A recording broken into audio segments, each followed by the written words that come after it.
Nous allons maintenant accueillir un monsieur que vous connaissez bien. Un monsieur que vous avez vu au cinéma, un monsieur que vous avez vu à la télévision, un monsieur que vous allez revoir chez vous maintenant avec la réédition de certaines cassettes. Je vous demande d'accueillir Richard Chamberlain.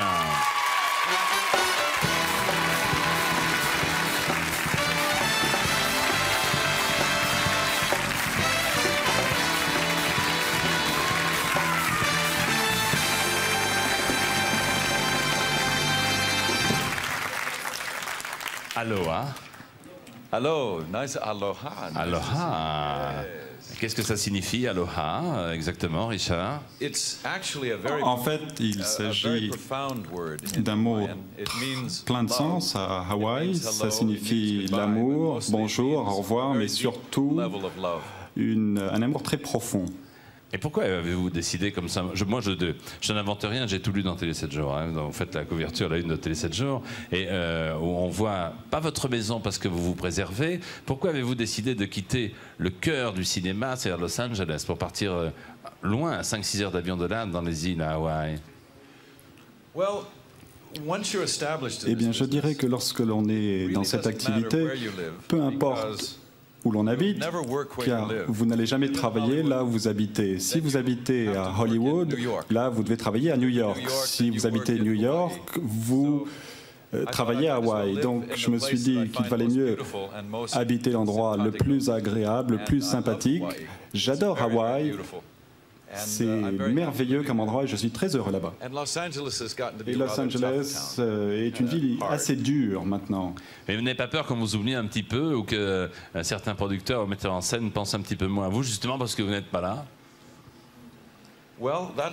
Bien, là, c'est en effet toujours un problème.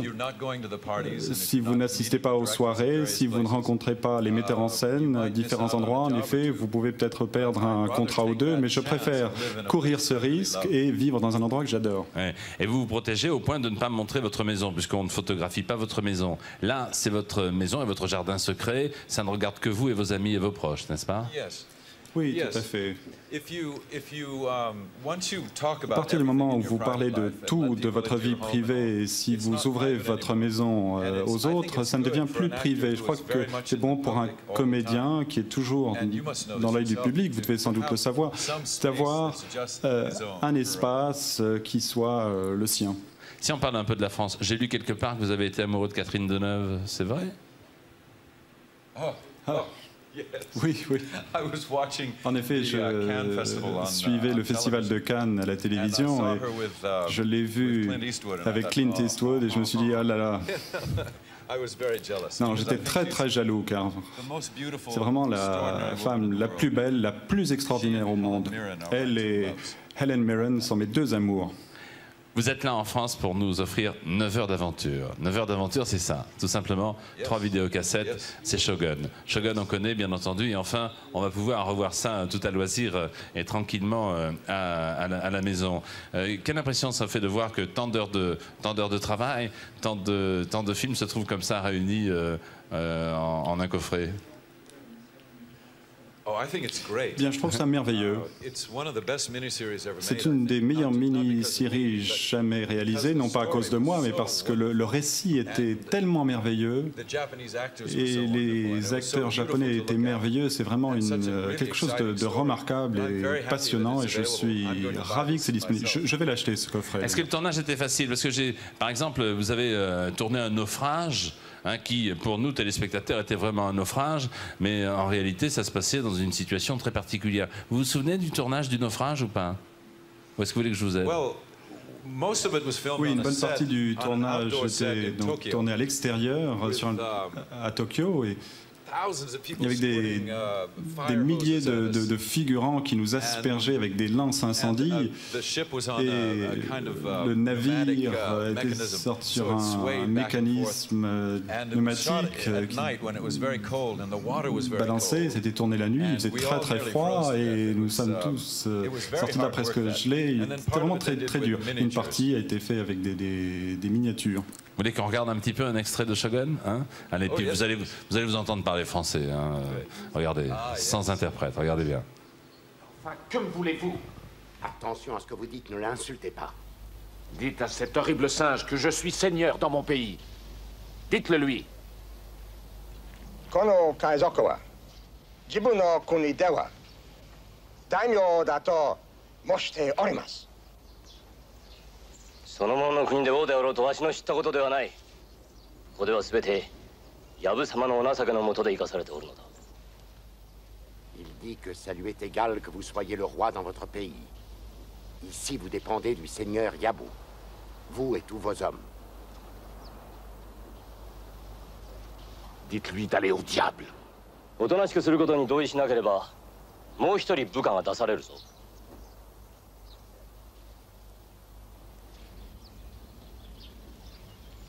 空きはたくさんある。Si vous ne savez pas bien vous tenir, un autre de vos hommes sera remonté de la fosse. Comment ça, bien me tenir? Que pensez-vous de votre voix française? I like my French voice very much. J'aime beaucoup ma voix française. Elle est très profonde. Very nice. J'espère que vous aimez celle de ce soir aussi, votre voix française de ce soir. Oh, very good. Oui, oui, très bonne. L'interprète était quelque peu inquiet. Je vous propose une démonstration maintenant, si vous voulez bien, parce que vous nous avez fait vivre, et vous allez continuer à le faire grâce à cette version intégrale de 9 heures d'aventure de Shogun. J'ai demandé à Maître Chao et l'équipe Viet Vo Dao de nous faire une démonstration.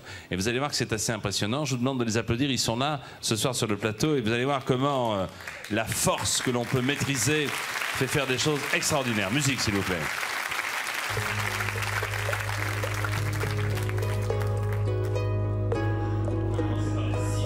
D'abord, présentation bien entendu de l'équipe Viet Vo Dao et des ciseaux au cou. Vous allez voir dans un instant. Ciseaux au cou, c'est la spécialité du Viet Vo Dao. Il faut quand même être assez souple, vous l'imaginez, ça n'est pas donné à n'importe qui. Maintenant, un deuxième exercice avec une jeune femme.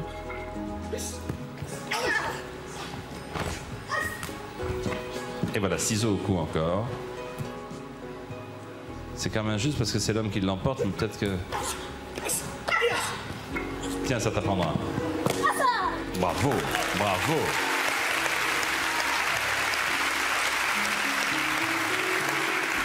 Maintenant, un cassé de tuiles. Regardez ces tuiles avec la pointe des doigts. C'est-à-dire que toute l'énergie du corps va partir sur le bout des doigts. Il n'y a pas de cale au bout des doigts, c'est simplement force avec la concentration que toute l'énergie du corps va partir.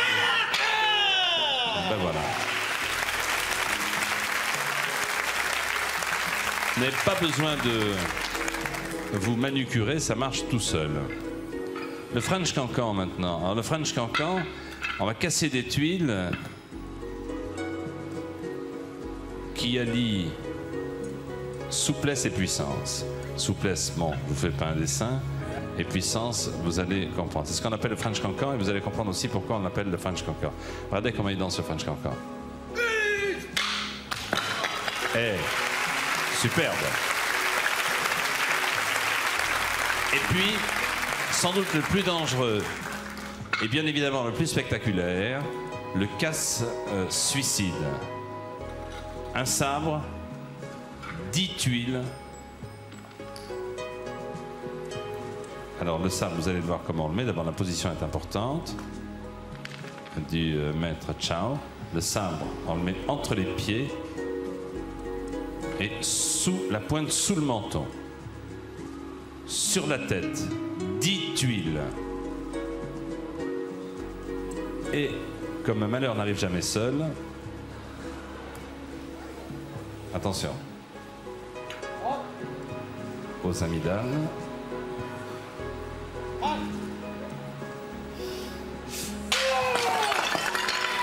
Et ça a l'air de s'être bien passé. Et voilà. Merci. Félicitations à l'équipe Viet Vo Dao et Maître Chao.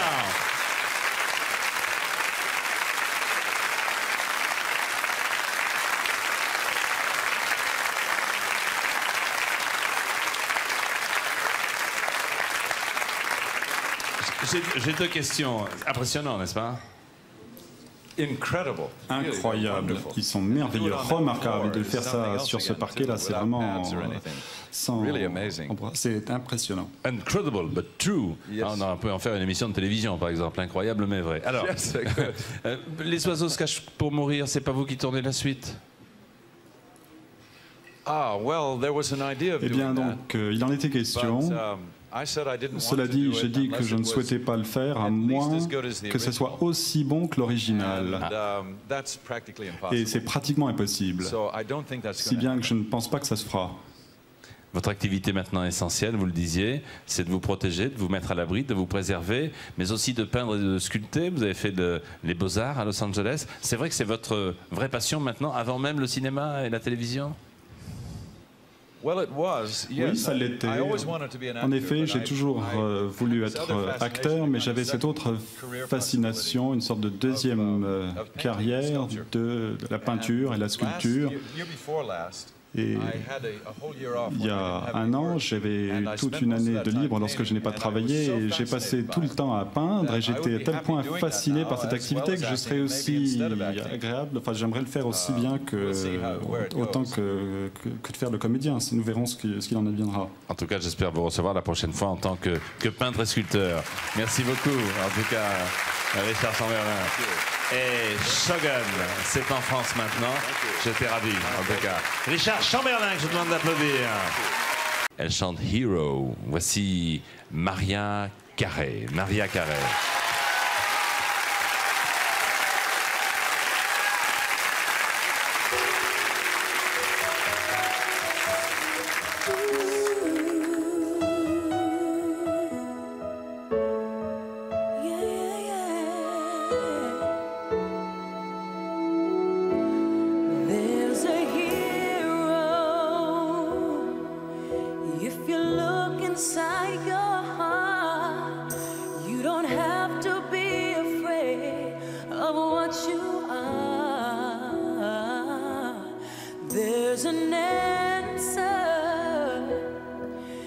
If you reach into your soul, and the sorrow that you know will melt away,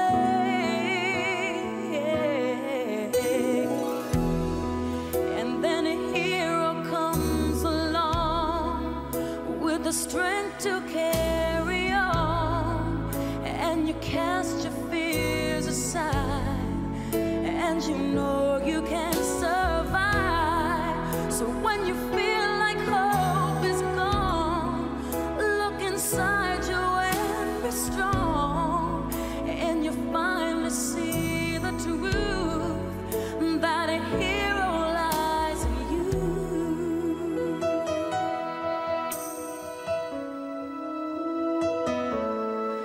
It's a long road when you face the world alone. No one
that a hero lies in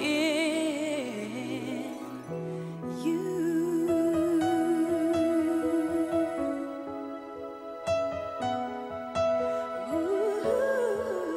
Ooh, that a hero lies in you.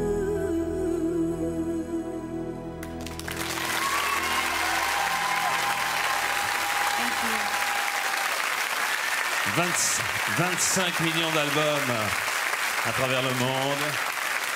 Maria Carey qui chantait en direct. Thank you for coming in my show. Thank you very much. Thank you. Bye bye. Mesdames, messieurs, je vous demande d'applaudir Nathalie Simon. Bonsoir Nathalie. Bonsoir. Ah, Nathalie qui a une chance insolente. Insolente. Et non, reconnaissez-le, c'est vous qui avez gagné au tirage au sort. Du oui, parce que grattage. on a su que Richard on a su que Richard Gere allait venir à Paris. On a dit laquelle d'entre vous. Il faut dire que j'ai oui, bien, vous avez tiré au sort, oui. c'est vous qui avez gagné. Ah, j'étais contente. Alors racontez-moi un petit peu avant de voir J'ai craqué, l'interview. Jean-Pierre, j'ai Comment il est? Vous savez que je suis pas une femme à homme, moi. Je suis la femme d'un seul homme. Bien sûr, oui. Mais là, le vôtre. je dois dire que. Qu'est-ce qu'il a différent de nous, des gens de comme vous voulez dire? Non, pas de moi. Des gens de. Qu'est-ce qu'il Non, a? il a un charme, une présence, une. Enfin bon, j'en dis Oui. pas plus. Et Cindy était là, non? Oui, mais dans sa chambre. Elle n'a pas On voulu l'a pas venir. vu. Oui. Et c'est tant mieux d'ailleurs. Pourquoi? Est-ce que vous connaissez Richard Gere? Bah écoutez, c'est drôle parce que quand on est monté pour le rencontrer un petit peu dans sa chambre avant Oui. l'émission, il m'a dit mais votre visage m'est familier, on se connaît. Et moi, ah bon, quoi, Oui. quoi. Et vous avez Il me connaissait. Puisqu'il fait de la planche aussi, non, comme vous? Non, il m'a dit qu'il en faisait comme un pied. Donc je me suis proposé pour lui donner des cours et Il a accepté. il a accepté. Ah, regardez. Et ensuite, on parlera du film pour lequel il est en ce moment à Paris. Richard Gere et Nathalie Simon.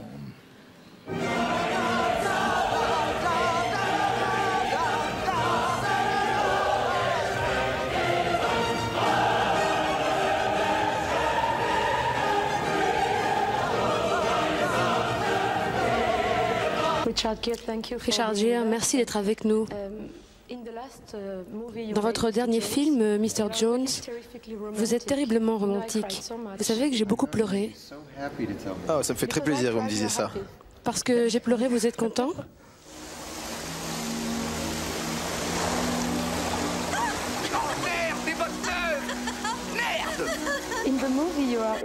Dans le film, vous jouez un rôle très différent de vos personnages précédents.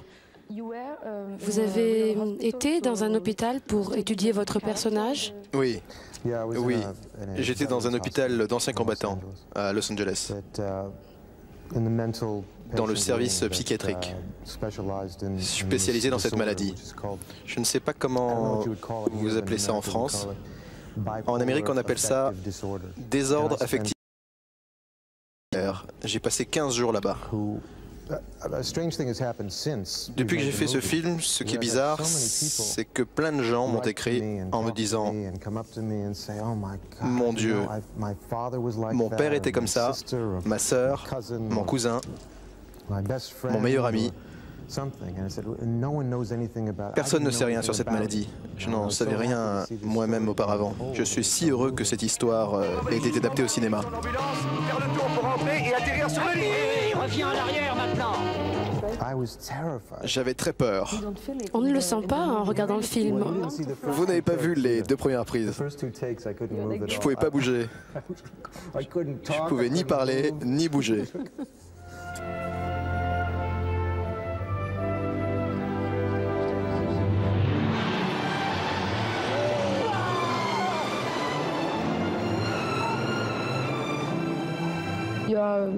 Vous êtes bouddhiste depuis longtemps. Est-ce que ça vous a aidé dans votre vie d'acteur? J'ai 44 ans et j'ai compris maintenant que les bonnes choses vous arrivent dans la vie quand on est généreux et qu'on a le cœur ouvert. Les mauvais moments que j'ai eus dans ma vie, c'est quand j'étais fermé, quand j'étais égoïste. Je découvre avec l'expérience des années que la colère ne mène à rien, que la violence ne mène à rien. La patience et la compréhension, voilà ce qui ouvre une relation. Quand on écoute vraiment quelqu'un, alors on peut nouer une relation avec lui. J'aime voyager, mais je préférais rester plus longtemps dans chaque endroit. J'aimerais aller en Inde, en Himalaya. Vous avez été au Tibet? Oui, je reviens. Dites-moi, les gens font toujours ce que vous leur dites de faire?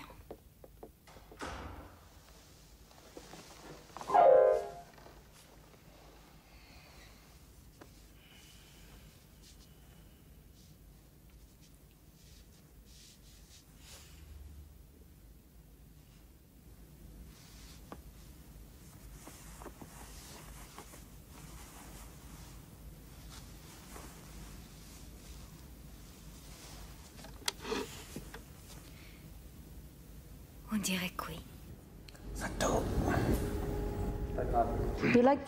Vous aimez jouer avec les caméras, n'est-ce pas? Oui, pourquoi pas. Vous savez que c'est rare d'avoir deux femmes caméramans? C'est très rare. Ma femme, c'est pareil. Elle tourne toujours avec des femmes. Toujours? Mais c'est bien. Ouais, c'est bien. Mais Nathalie, comment on en est arrivé là? Quelle était la question? Je ne me souviens plus. Dans le film, j'ai remarqué que vous étiez très musclé. Vous courez à Paris? La Concorde, les Champs-Élysées.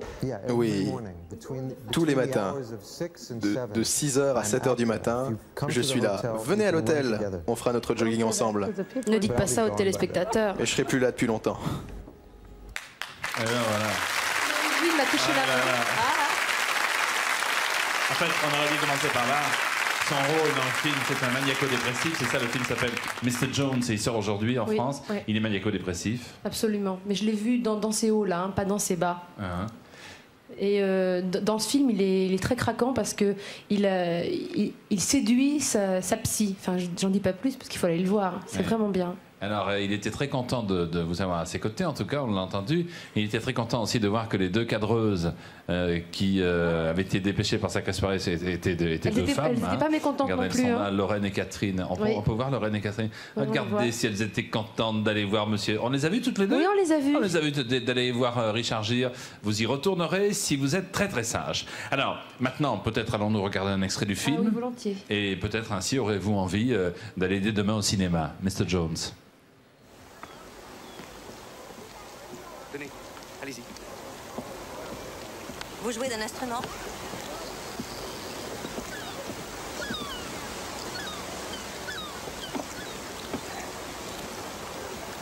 Vous voulez danser? Sûrement pas. Alors, Elisabeth, quelque part en l'air, vous verrez comment ça sent différent. Je ne veux pas être différente. Vous voulez savoir qui je suis? Il faut venir où je suis. Si vous ne descendez pas tout de suite, je m'en vais. C'est pas grave, vous savez. La peur est autorisée ici. J'ai déjà le vertige sur des talons hauts. C'est très bête. C'est un truc qui vient de l'enfance. Je n'y peux rien.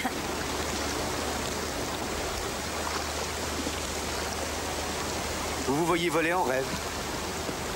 J'en sais rien.